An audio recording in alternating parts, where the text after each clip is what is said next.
Alright, so hello everybody. I figured I'd do a different kind of video. This is my first time out at Buttonwillow, so I figured it'd be a good time to try and commentate over a track day and just kind of what's going through my head. The funny thing about this is I'm actually talking in my helmet this entire time. I set up a little microphone and taped it to my helmet, and came home to review the footage and heard nothing but that sweet cross-plane R1. So I messed something up, but here we go. Following one of my friends, Kimmy, on the track. I believe she's on a Ninja 400. I go ahead and pass her up and catch up to another buddy, Christian. He's on a really nice R7. Christian knows this track and has been here many times, so I decided to follow him around a little bit, which is always a good idea when it's your first time out at a track. This is one of the earlier sessions, so no matter the speed differential between people, if someone knows the track better, then you take advantage of it.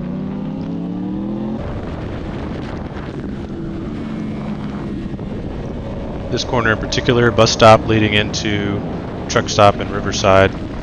He was taking a much different line than I was previously, which later in the day helped me out significantly as I kind of changed my lines up because there's a lot of bumps there, just allowing me to carry a little bit more corner speed into Riverside.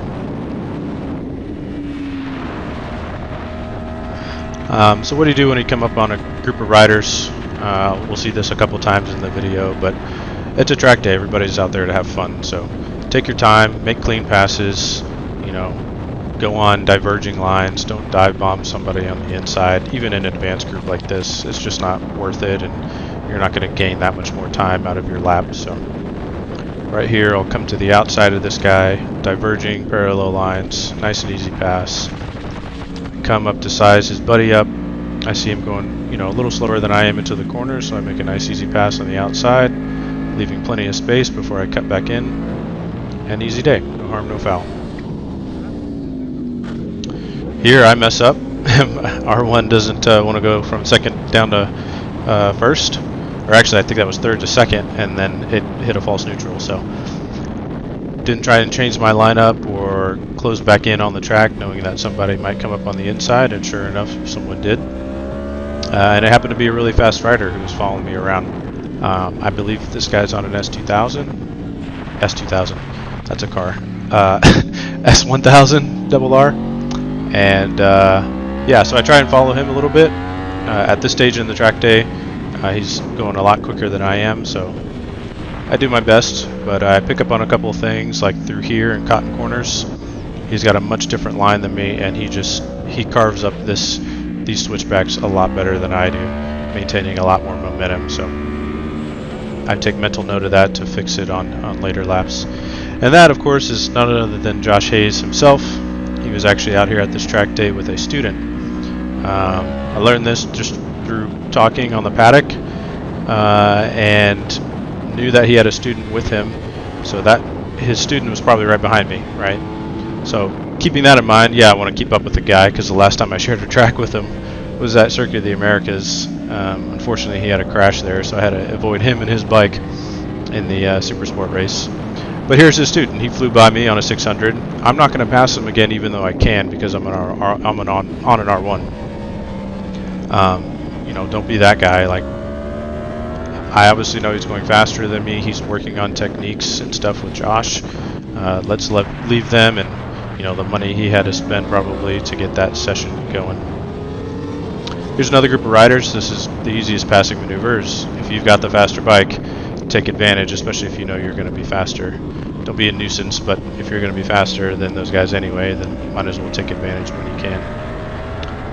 And here I'll run pretty close to this guy, so just maintaining good space and making sure you have good enough avoidance techniques to not run into the back of somebody if they're going to brake earlier than you think they might brake.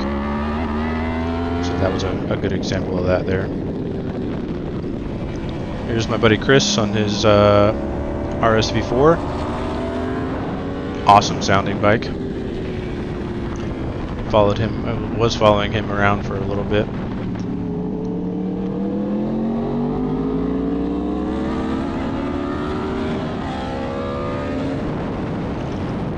Even dwarfs the sound of my bike, which is saying something. I thought my bike was loud. Still trying to work on cotton corners there, going into Grapevine. That's another thing. So I'm throwing out these names of corners and whatnot. Always study the track you're going to go to, whether it's a track day and definitely a race. It's always good to know the reference points around the track so you can talk, intelligently to somebody about the track. So there was cotton corners again, and my weird line that I'm taking through there, reared its ugly head a few times where I'm almost running into the back of people just because I'm going too fast into the corner. I'm trying to rush the corner. So I'm taking note to myself, I need to slow that area down to make the apexes a little bit better and carry more momentum, over the course of those turns instead of trying to get in there so hot. Now I'm coming up on another buddy, Frank. Honestly, I forget what bike he was on. I want to say like an SV650 or something like that. He's on a twin, pretty sure.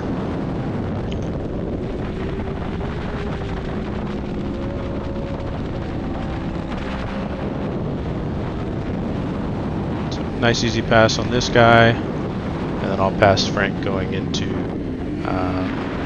the sweeper here.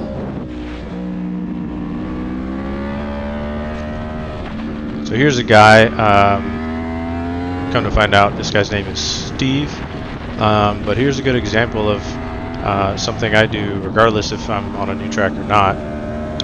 This guy's on a 400 and he is absolutely waxing me through the infield of this track. So it takes, the grunt of my bike and straightaways to catch up to this guy. He's absolutely flying. I could pass him right here very easily, but I don't. I want to sit behind him and I want to learn from him and see what he's doing and where I can improve. 400s, people always say, get on a smaller bike, a 300 or 400, a twin or something, to slow the pace of your tracks down so that you can work on your technique and carrying momentum. And that goes to show right here. I'm on a big, grunty 1000 liter bike, and he's able to pull out very respectable lap times, going really fast on this thing.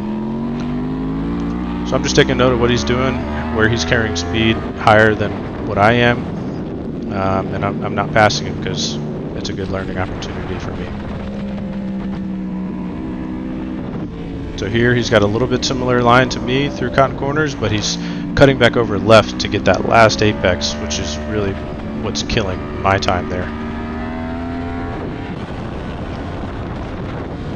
This is another key corner coming up to Phil's Hill. He's going a lot more left than I was, which leads us into the last bit. I was running kind of low 2-minute times or so throughout the day, and the crowd kind of thinned out on track, so I was finally able to get a clean lap to myself after I had a little bit more knowledge on the track and was a little bit more comfortable on my bike. And again, this is my brand new 23 R1. This is my baby. It's a street bike. It's not even tracked out really. It's got an exhaust and a tune. That's pretty much it. I don't want to wreck this bike, so I take it pretty easy, just having fun on a track day. But I'm trying to push to 70-80% here and see what kind of lap time I can get.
So I end up having a decent time here, and I go for another quick lap, and I think it was going to be faster, but unfortunately that was the checkered, so I had to pull off. But here we go. There's a 158.4, which for what I've been told is a fairly respectable time around this track.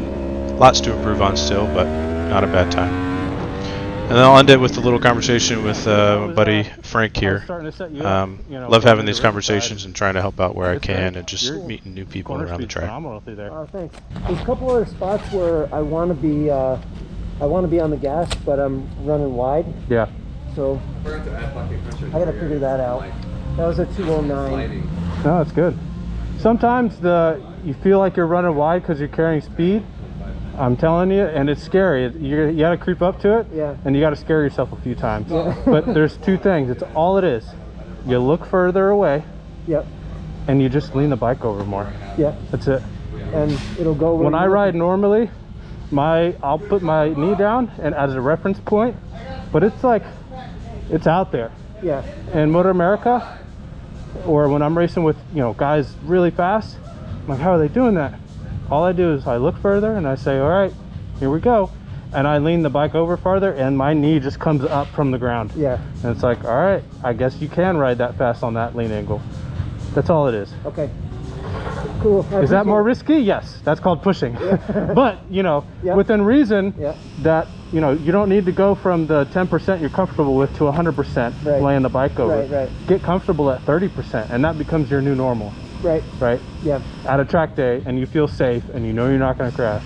And then you go race and you get to 60. Right. And then 60 becomes your new normal at track days. And drive. Yep. Do you have a better side than the other? Yes. Which one? For me, it's my right side. But I'm very good at right and left. Okay. I'm left-handed, so I've been told that most other people, they prefer lefts. Yeah. For whatever reason. Left has always been a little bit more difficult for me. That's my strong side is left. Yeah. I don't know what it is, but if it's a left, I have no fear of the angle or of the speed. Yep. The right side, it's something about it, it doesn't feel natural.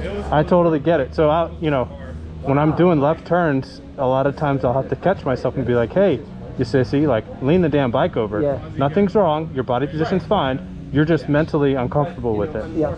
Because it's, maybe not a stronger side of your body physically or whatever, or you write with your right hand or left hand or whatever. But just lean the bike over. It's going to be fine. Yeah. Cool. Looking good.